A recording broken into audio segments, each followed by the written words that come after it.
Mr. Chair, I think Yes.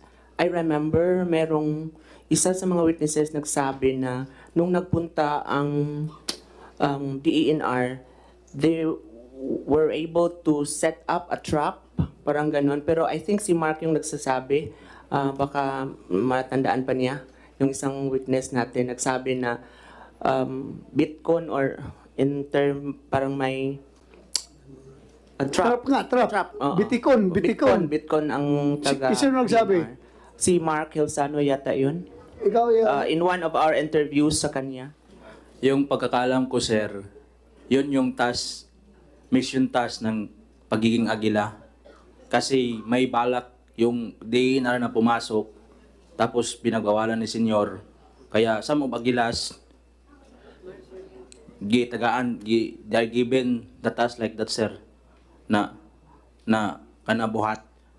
buhato ni para dili makasuod ang DNR. Kung saan buhaton nila? What are they going to do? Subject to evaluation. Yeah. Yung kanilang renewal. Yes, at kahit po sa ngayon, So kasama ba doon sa kanilang mandato sa agreement that was executed between DNR and the People's Organization called CBSI, SBSI. Socorro Socorro Bayanihan Services Incorporated. Opo. Kasama ba doon yung bawal mapasukan ng ibang tao na hindi membro yung area? Tama Exclusive. Yung exclusivity. Yes, sir. Yeah. Po yun. You can you explain about exclusivity? Exclusivity as against any third party. Ano? As against any third party to occupy and develop any area within the stewarded lands. So bawal. Bawal po talaga. Bawal po bawal in the sense na hindi po pwedeng dumaan because that happens in other areas na pwedeng... Sandali, klaruhin natin. Oho. Non-member ng Socorro pupunta doon para cultivate ng land, bawal. Dahil may agreement na kayo between you and them. Kung dadaan lang po doon, pwede po yun. Kung dadaan lang, Yeah, pwede po. ang pasyal-pasyal lang, Pwede rin po kung wala namang gagawin masama doon. Pwede po yun. so it doesn't clothe them with the power to prohibit other people from coming inside the territory. Hindi po. That's Pwede- clear. Pwede po yun, yes sir, pwede po. Hindi yan stipulated doon sa agreement, ha? Ang exclusivity po is yung use, na yung... Yung land use lang. Yes sir, opo. Pero yung entrance, entrance at saka egress, walang problema. If I may add, Mr. Senator, sir. Yes, go ahead. Kahit po yung aking mga tauhan, we have, despite our visitorial power, we still need to get clearance from them to be able to exercise our monitoring. You are the regulating agency, DNR. You have the visitorial powers. Hindi kayo makapasok doon? We need to get clearance from them. Ha? We need to get clearance. Anak ng baka. Anak ng baka. Anong klaseng gobyerno kayo? Ganun na kayo kahina. DNR kayo. Yeah. Oo, visitorial powers ninyo, exercise ninyo over that piece of land. Dahil kayong DNR. Tapos hindi kayo basta-basta kapasok doon? Based on my paso, ganun po sa experience namin. We have to inform them in advance na pupunta Ah. tayo that date.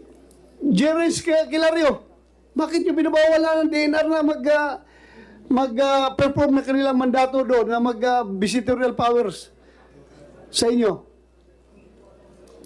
Ikaw ba, Presidente? You answer. Hindi po naman binawalan yung DNR. Kung pwede silang pumasok, pwede naman. May mga DNR nga pumapasok. DNR na nga yan nagsasabi ngayon, no? Ikaw, puro ka lang nga. DNR na yan nagsabi na hindi sila makapasok. Yung makasagot lang po yan ay si Board Mamerto Galanida. Sige, go ahead, Mr. Galanida. Mr. Chair, Go ahead, Senator Risa. kapansin-pansin lang, dapat ang presidenteng talaga ng isang organisasyon makapagsagot tungkol sa organisasyon. Pasa lang ng pasa ng mga tanong kay Mr. Galanida, Mr. Chair. Yun nga, lumalabas na kasi po- parang figurehead ka lang dyan, Mr. Jerens Kilario. Mr. You're not Chair. the ones leading that organization. Mr. Chair, kasi po Go ahead. baguhan lang siya, hindi niya alam kung anong nangyari yung for the last almost 24 years. Eh bakit siya ginawa niyong presidente? Dahil? Dahil siya po ang ini-endorse ng dating presidente namin at sa general election siya po ang nanalo. Okay. Sige. Ate, Mr. magawa. Chair, Siya talagang pinili ninyo. Pinili ninyo. Mr. Chair, ilina ko lang po. I cannot remember of any incident na binawalan namin ng DNR kasi regular naman sila nagpunta doon even mga 1 month ago nagpunta naman sila. In fact, I think they are even there in Socorro now. Mr. Galanida, I will cut you short. Kung sabi mo, may laban, may away kayo dito ni Mr. Edelito Sangko dahil gusto niya, dati siyang membro, ngayon gustong gumawa ng, mayroon siyang, he has axe to grind against you. Sabi mo rin naman, sila mayor, dahil sa politics, hindi kayo magkakaintindihan, okay lang yan. I can accept that na parang kini-question mo yung kanila sinasabi. Pero ito ngayon, DNR, ano pakialam ng DNR sa politika ninyo? Ano pakialam ng DNR sa asosasyon ninyo? Ang pakialam lang niya is being the regulating agency by of the government to regulate yung activities ninyo dyan sa lupa na yan. Anong rason bakit siya magsinungaling? Ang totoo po, mayroon naman lang siyang yung representative nila, isang team, yung headed by Mr. Johnson, ayun yung apelido. Palagi naman siya nagpunta doon. Ayaw ko bakit sabi ni director na binawalan. Sinabi na nga niya. Go ahead, Dinar. Nagulat po ako. May protected area superintendent experience that situation na hindi siya pinapasok niya sa area niyan. May paso in Siargao. Ano sabi niya? Siya po mismo yung naka-experience. na hindi Gamitin siya mo yung microphone. You introduce yourself first. Good afternoon, Honorable Chair. Yes. Samuel Malayo po, Protected Area Superintendent of Siargao Islands Protected Landscape and Seascape. My personal experience in Bayanihan is that during the time when I was still in the regional office and I was conducting performance evaluation of all PACBARMAs in Socorro, it was only SBSI who did not allow us to enter the area. They responded to our letter that they don't have anybody who could assist us in our evaluation because they have important activity in their area. So with that, you did not complain to the police and seek assistance from the police para you can perform your mandate, makapasok ka doon sa loob? Hindi ka nag-report sa police? Di na po. Hindi ka nagpatulong? Hindi ka nag-coordinate sa police? Normal sir, pagka mga ganun pong situation, we just consider their responses and we just reschedule our visit. Pagka ganyan sir. Kasi anyway, that's part of our regular monitoring and evaluation. So kung di sila po pwede, then we just reschedule our visit. That's how we treat our partners in area development kasi partners natin sila eh. They may have the reason, so inuunawan na lang po namin. But then, Yeah. You may have the reason. They may have the reasons. You may have the right understanding. But the way I see it from the outside, my God, you're a government agency regulating this activity or this piece of land ng ating bansa. Then hindi kayo makapag-conduct ng evaluation sa loob dahil binabawalan kayo. Mr. Chair, I think Yes. I remember merong isa sa mga witnesses nagsabi na nung nagpunta ang DENR, they were able to set up a trap, parang ganun. Pero I think si Mark yung nagsasabi, baka matandaan pa niya, yung isang witness natin nagsabi na Bitcoin or in term parang may Trap nga, trap. oo. Bitikon. Bitcoin ang taga. Sino nagsabi? Si Mark Hilsano yata yun. Ikaw, In one of our interviews sa kanya. sige nga, you share with us what you know. Yung pagkakalam ko, sir, yun yung mission task ng pagiging agila. Kasi may balak yung DNR na pumasok, tapos pinagawalan ni Senyor. Kaya some of Agilas, they're given the task like that, sir, na buhato ni para dili makasuod ang DNR. Kung saan buhaton nila? What are they going to do? Magkuag trap, sir. What kind of trap? For example, mag-depot yung kahoy, sir. Yung kahoy na papatamaan siya, ganun, para hindi makapasok. Sino nagsabi niyan? Yung kasama kong Agila, sir. Sino? Yung ibang member, sir. Ang pangalan? Yung nickname lang yung alam ko, sir. Anong nickname?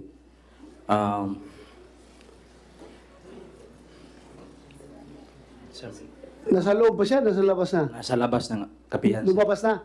Nasa loob. ng Nasa loob kapihan. pa? Ah.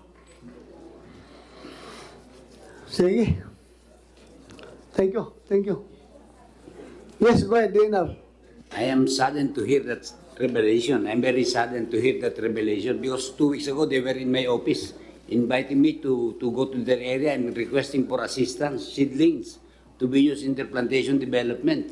But hearing that, I don't know if I will still go back there or if I will go there. Oh, no. You have to go back. That's your mandate. Huwag kayong matalo-talo. Magpasama kayo ng pulis. Otherwise, magiging inutil ang gobyerno nito kapag gano'n ang gagawin ninyo. Ha?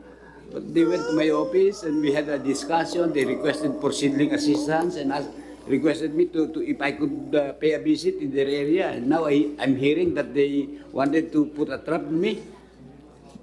Hindi maganda yun. Hindi talaga maganda. Mr. Ano Chair, masasabi mo? Yeah, go ahead. with your indulgence, Mr. Chair, sobra-sobra may yung paratang ni Mark Berhil. Hindi, kuwan ha, everything comes out, kuwan ha, yung spontaneously. Na-remember lang niya na may sinabi, yung DNR nag-usap, na-remember nito, may nabanggit ito, so gano'n. Everything was not planned. Everything was not planned. Narinig lang niya, tapos ngayon, sinabi niya yung ngayon, so wala akong sinasabi na plano ito ha. Kung sabi mo sobra-sobra, then it's your opinion. Sige, continue. Kaya po nangyari, maraming mga bisita hindi pumunta doon. Kasi doon pa sa baba, tinatakot na nila po. Sino nananakot? Sino nananakot? Basta halimbawa, marami namang siguro yung even the press people who went there from the media broadcasters of Surigao. Marami silang sinasabi, huwag kayong punta diyan. Pero pumunta sila, wala na mangyari po.